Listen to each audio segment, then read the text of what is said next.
The summer of the Stalker. Long-time lurker, first-time poster, all that jazz. While I was a witness to a number of events with the individual in question, I would like to note that the majority of the unsettling behavior and stalking was directed to my coworker and friend at the time, Carolyn. She and I became close friends during the summer in question, and while we have since gone our separate ways, we do keep in contact every now and then, and after reading several posts on this sub, I asked if I could share this experience. She agreed, but out of respect to her and to protect both ourselves, I will leave out some more direct details. Having witnessed the behavior firsthand on many occasions, I understand her hesitation and her terror. So on to it. This is going to be rather in-depth, since there were several encounters over the summer. It was a few years ago now. I live in a medium-sized college town and worked at a nearby grocery store. It was small and had been in the community for years, so there was a lot of regulars. Some important backstory with the area. While the town was removed in a sense from the major city, there was a bus line that went directly from the largest city to this town, and it just so happened to drop off right by our store. As it goes with some public transit, especially in this area, there were several homeless and transient people that got off the stop and would come to the first place with food and drink and a place to wait, our store. I have several creepy encounters with this place, and may post some later.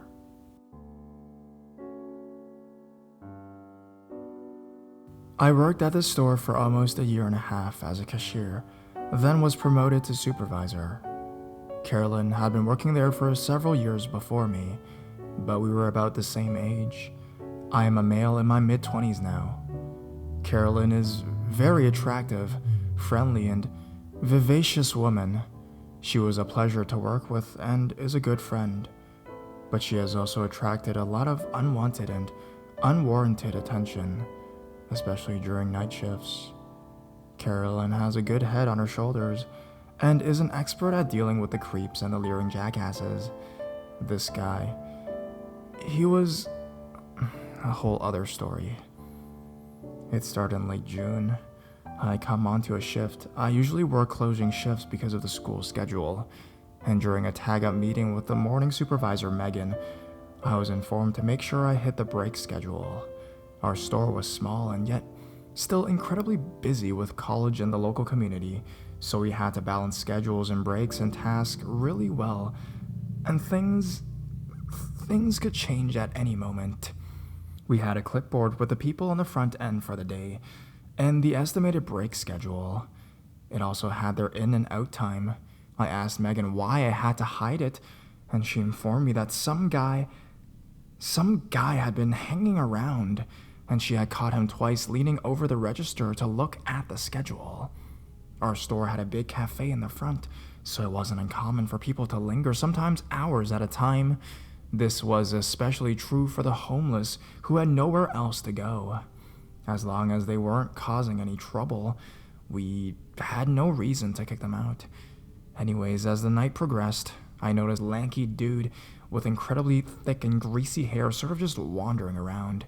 He would walk up and down the aisles, then go to the cafe with nothing and sit and stare at the registers, then mosey on outside to the outside tables, then repeat.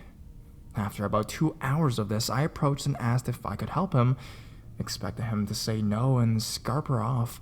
I was taken aback when he moved extremely close to me and asked, "Is Caroline working today?" Per our policy, and I believe in some places the law, we do not divulge schedules.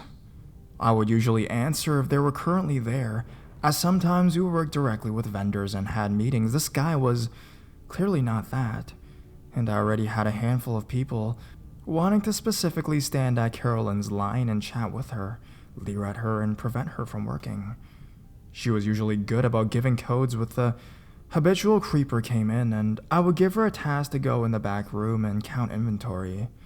I was on edge with this guy, so I told him I could not divulge that information. He looked ready to spit on me. He was also a good 6 inches taller than me, though I could probably take him if push came to shove, but he left. I told Caroline about it later, and though she didn't say anything, I could tell something about this set her off. She was quiet the rest of the night. Cut to about 2 weeks later. We're doing late night inventory, so we're working way past closing time at 11 p.m. I have myself and 2 other relatively newbies working with me. There were other people from other departments doing inventory, but the bulk of it was on us. At around 1 a.m., while we are neck deep in counting, the store phone starts to ring and ring and ring. Normally we wouldn't answer, but I guess store management did, and that was that. About 5 minutes later, it rings again. Someone else answers. Then again. I didn't think much of it until it rang a 4th time and I picked up. I answered to say that it was past our operating hours and to try again in the morning. There was heavy breathing on the other line, and when I said hello, this raspy voice that was super familiar asked if Caroline was working. I said it was past hours and was about to hang up when he shouted, "Tell me when Caroline works next, or I'm gonna come down there and slice your fucking throat, asshole!" Needless to say, that pushed the line. I had no idea this was the same dude, but I got a familiar chill. I immediately hung up, told management, and we proceeded to call the cops. We had to do this a lot when drunk homeless people would wander in and steal or get violent. We knew the local cop, Jim, would help, so we had him come by and do a few patrols. That was about it. About an hour and a half later, as we were wrapping up, the creepy dude is at the door, banging on unholy on the door, screaming at us to let him in. There were about 5 other people near the door, all burly men, and they chased him off. I called Jim, and he said he would do another sweep. I told the guy he had come in earlier that month, asking for the same girl. Of course, after that, we made some changes. Caroline was notified. I may have issues with some of the store management, but they were really good about keeping us safe. She requested day shifts only, which we tried to accommodate as best we could, but I didn't write the schedule, and our direct team manager had the balls to be an ass and would sometimes schedule people when they requested they couldn't work. She often paired me with Caroline, since we were the fastest workers and could get the closing duties done early, so they could save like 30 minutes on labor. Whatever.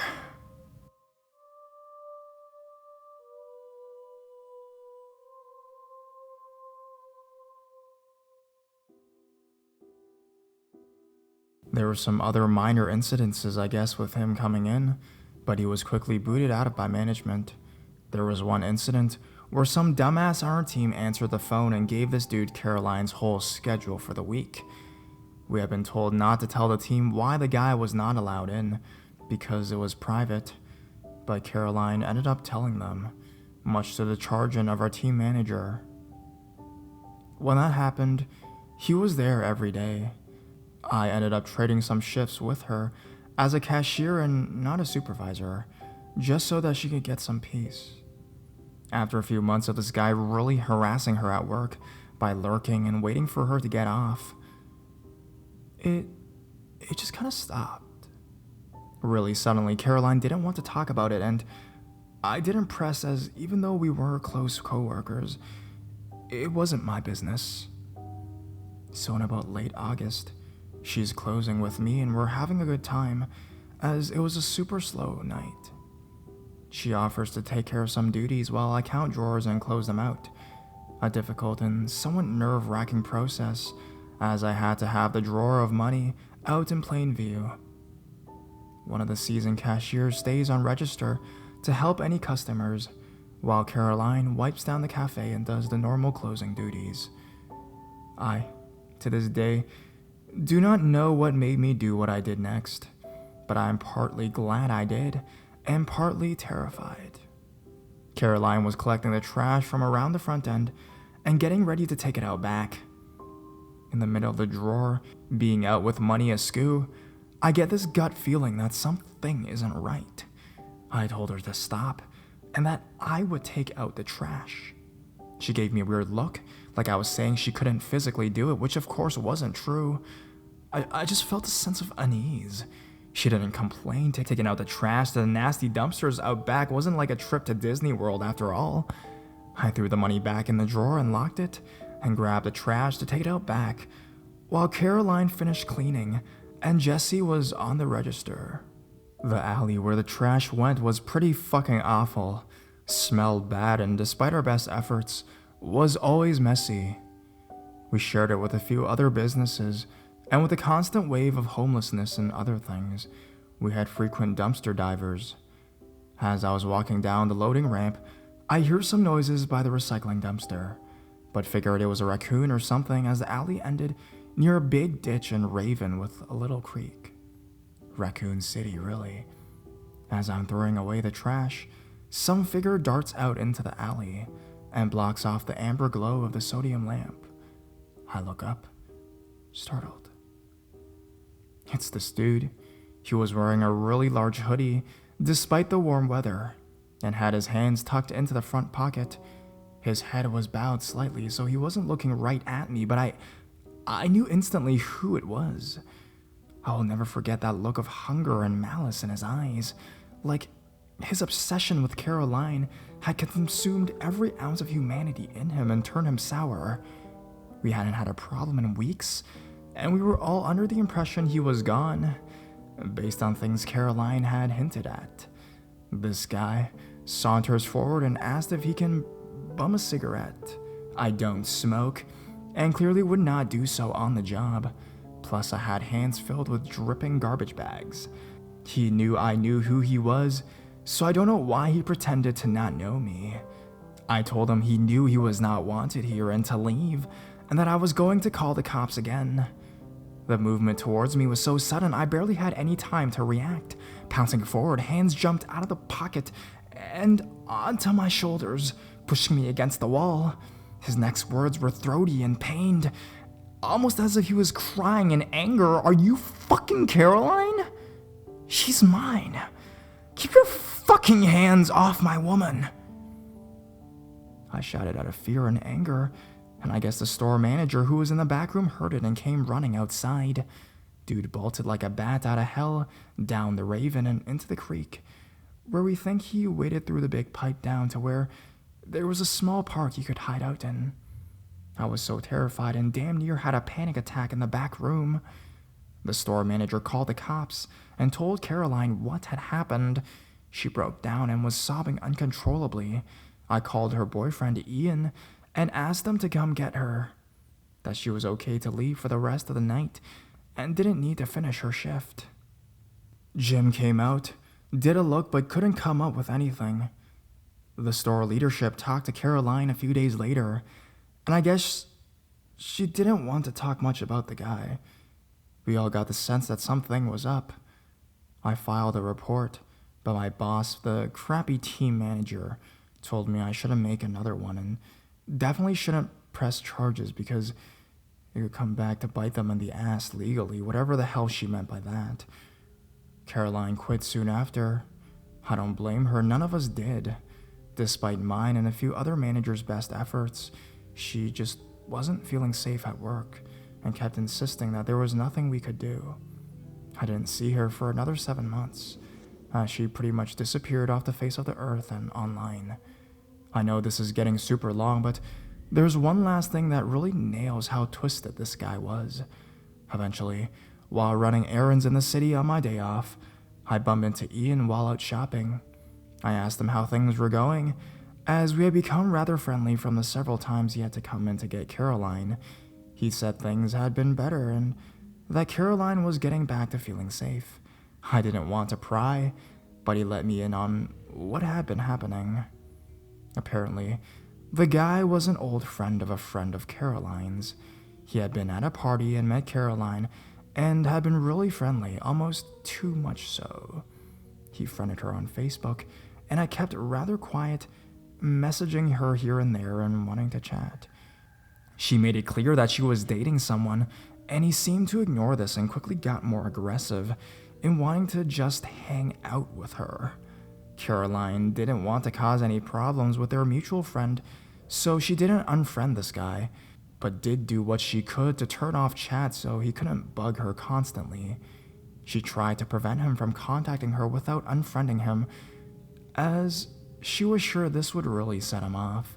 She, as I said, was very friendly and didn't want to cause any more problems. It didn't work. He had apparently kept sending her flowers and stuff to her house, calling her from unregistered numbers. How he got her number, she still isn't sure, and sending almost half-hourly messages on Facebook. Then he snapped. He went postal on her Facebook, tagging his name on pictures of any guy, including her boyfriend Ian as himself. He would then post comments like, "She and I are meant to be. Give me the strength to kill him," in reference to some picture where she was kissing Ian. "We will be together for eternity," etc. Really disturbing stuff. She blocked him. Her friend talked her out of getting a restraining order for a while, but she ended up getting one after he attacked me in the alley. And that's about it for this guy. I never saw him again after that night, and I quit and moved out of the area a few months after Caroline did, partly because I was disgusted with my team manager and her lack of attitudes towards the events. She laughed when I told her initially this guy came at me in the alley, and partly because I had quite enough with crazy creepers.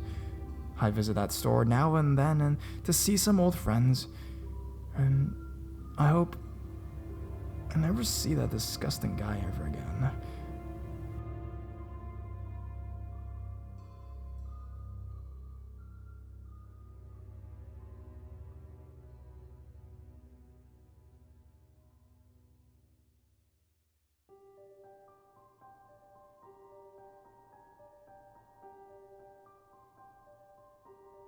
Summer camp in the South. This is my first post here. This experience still gives me chills to this day. I actually have a few other camp encounters that I can share if anyone is interested, mainly occurring along the AT with campers. North GA is a mighty interesting place. A few years ago, I worked at a Jewish summer camp in North Georgia. As many of you might know, Georgia is a fairly conservative state, as well as being predominantly Christian. There are small Jewish communities and a few summer camps. I'd say this camp was more culturally Jewish than it was religious. There were no religious requirements nor religious specific focus. Rather, it was a place for kids who were often in the minority to come to a camp that allowed them to meet other kids like themselves. Staff came from all over. We had many Australians, lots of Brits, a few Israelis, and people from various areas of the USA. Each night at around 10, most of the staff was able to go out on the town for a couple of hours. Enough staff remained behind to watch over the cabins. We rotated. This particular night, a group of about 5 of us decided to go to a local bar to grab a few beers. It had been a hot day and was a humid night, so we decided to sit outside on the patio. For some backstory on the town, generally we were extremely well received by the community, despite differences. We brought in lots of revenue for the town during the summer. We bought supplies at the local Walmart and often took the campers on tubing trips or occasionally out to dinner after a long hike on the trail. It was midsummer, so we've been out to the bars in the area many times already that session. The 5 of us sat at around a table, drinking and discussing the events of the day, as fellow employees typically would after work. About 30 minutes in, a white man in his 20s came up to our table. I distinctly remembered a jagged scar on his cheek, but I didn't think much of it at the time. He introduced himself, then told us that he was having a party that night at his place. "Anyone can come," he said. "Black, white, gay, straight." I found it odd that he'd open his speech with that disclaimer. Of course, the party should be open to everyone. Why did he need to specify? But we'd had all the beers and were pretty loose. He talked for a bit longer and nothing really seemed off. We told him we were working at a camp in the area and couldn't stay out, so we'd probably be heading back soon. About an hour later, our group went out to the parking lot to get into the car. As we approached it, we saw the same guy come out of the shadows. He had a buddy with him with a shaved head. His expression was incredibly hateful. His eyes had changed. He pounded his fist into his hand, then took off his shirt and revealed a poorly inked SS tattoo. My stomach dropped. One of the bigger guys in my group, Kevin, immediately reacted by pulling a knife out of his back pocket. At summer camp, most of us staff carried knives and asked what they wanted. The original guy started shouting some anti-Semitic remarks and told us he was going to beat us down. Kevin started walking towards the two guys, but we pulled him back. He told us his buddies were on the way. Sure enough, some more guys started walking into the parking lot. It's all kind of blurry here. I remember jumping into one of the cars, pulling Kevin with us. It felt like we were surrounded, though there were probably only 7 or 8 of them. Rocks were thrown at the car. We sped off, my heart beating like crazy. We never went back to that bar. On the bright note, when we told the story to the competing bar in town, the bartender lined up 6 shots, cheered us, and said we'd always be welcome in his bar in that town. Had no more problems in the town itself, but when I took some campers on a 2-day hike up the trails, it was another story.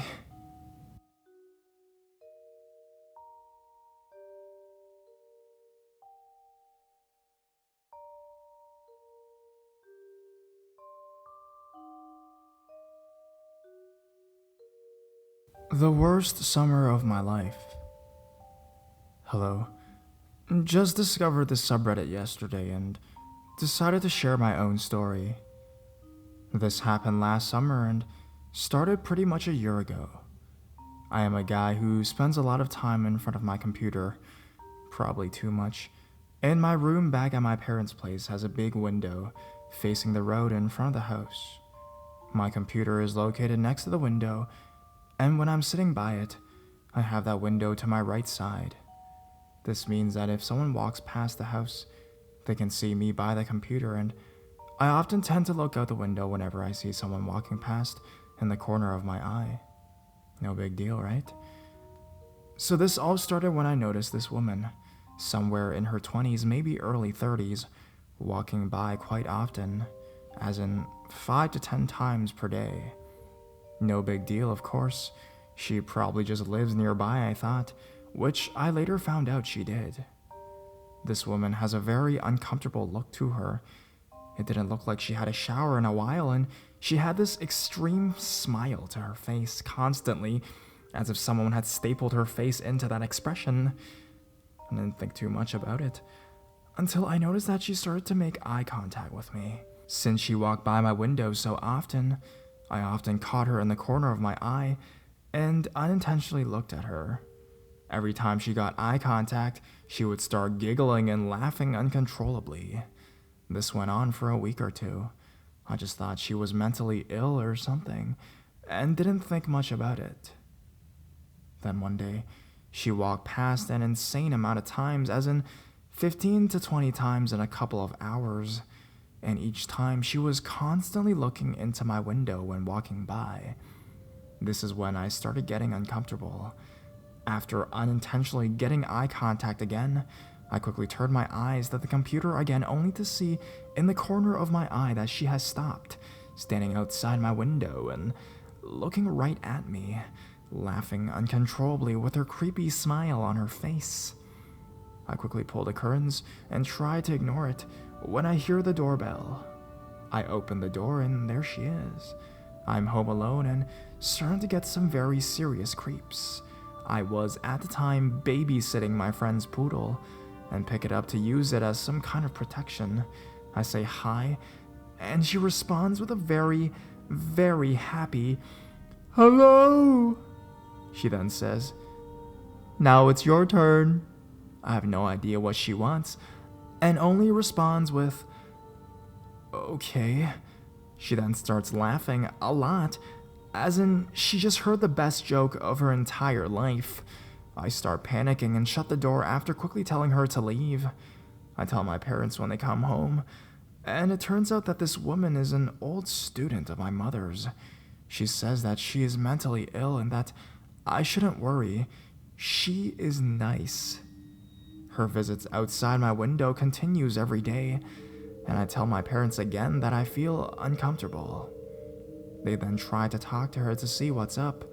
My mom asked her why she does it, and she tells her that her and I have some kind of supernatural connection in our heads, and that her and I have conversations with each other through some kind of telepathic way.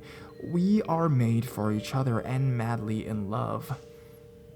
This is when my parents are getting concerned. Her visits continued on a daily basis, and we visit the police to see what can be done. Their answer is that we can't do shit. She often rang my doorbell, but I had the sense not to answer. I noticed that as time went on, she got worse and worse mentally. She started to show aggressive behavior against my parents when they asked her to leave. I've actually never seen my dad so uncomfortable and overprotective as he was at this time. He was worried as well. One day, something happened that was enough for me. It was Friday night, and I was home alone. I was watching TV and heard strange noises from the street. I peeked out the window, and there she was, outside my window, dancing, screaming, singing, and doing all kinds of strange things. I put all the lights out in the house and pretended not to be home, but I could still hear her. She was outside still. My neighbors ended up calling me several times asking if I was okay, and I said I was, but I wasn't. I was scared. My parents were hours from coming home, and all I did was watching TV pretending not to be home. She stayed for an hour or two before leaving, and the week after, me and my parents decided to take action. We visited different mental hospitals, or whatever you call them, in my country, and tried to tell them what happened. But there was one problem. They didn't have her as a patient and couldn't help us. Neither could the police. To make the rest of the story short, this continued for the entire summer, and towards the end, she would often spy on our house, playing some sick game with a child she had started hanging out with. At this point, she was scared of us because she knew we had contacted the police and different doctors, and they were shouting such things as, "You see that house? Watch out for them and they'll call the police. Run!" And she and the child would run and come back minutes later, repeating the same thing. The police have visited our block several times, hunting her when she was clearly out of control. There are so many incidences I can tell you about this story, but it would take way too long to tell everything. I don't live at home anymore, and I haven't been bothered by her since, except the time she tried to contact me on Facebook. That was my summer of 2012.